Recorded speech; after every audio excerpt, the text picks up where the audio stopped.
தொடர்ந்து பெய்த கோடை மழையால் நெல்லிக்காய் விளைச்சல் அமோகமாக உள்ளதால் நெல்லிக்காய் விற்பனை அதிகரித்து விலையேற்றம் அடைந்துள்ளதால் விவசாயிகள் மகிழ்ச்சியடைந்துள்ளனர். தேனி மாவட்டம் பெரியகுளம் மற்றும் அதனை சுற்றியுள்ள ஜெயமங்கலம், மேல்மங்கலம், குள்ளப்புரம் உள்ளிட்ட பகுதிகளில் நெல்லிக்காய் சாகுபடி அதிக அளவில் நடைபெறுகிறது.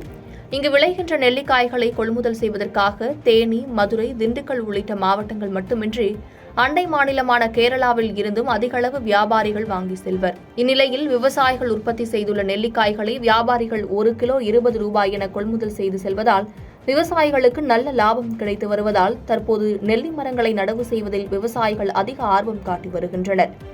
கடந்த 20 நாட்களாக தொடர்ந்து பெய்து வரும் கோடை மழையால் நெல்லிக்காய் நல்ல விளைச்சல் அடைந்து மகசூல் அதிகரித்துள்ளது.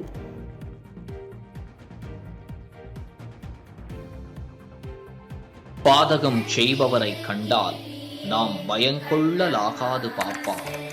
மோதி மிதித்து விடு பாப்பா, அவர் முகத்தில் உமிழ்ந்து விடு பாப்பா. அண்மை செய்திகளை உடனுக்குடன் தெரிந்து கொள்ள இணைந்திருங்கள் இயம்நாடு தொலைக்காட்சியுடன்.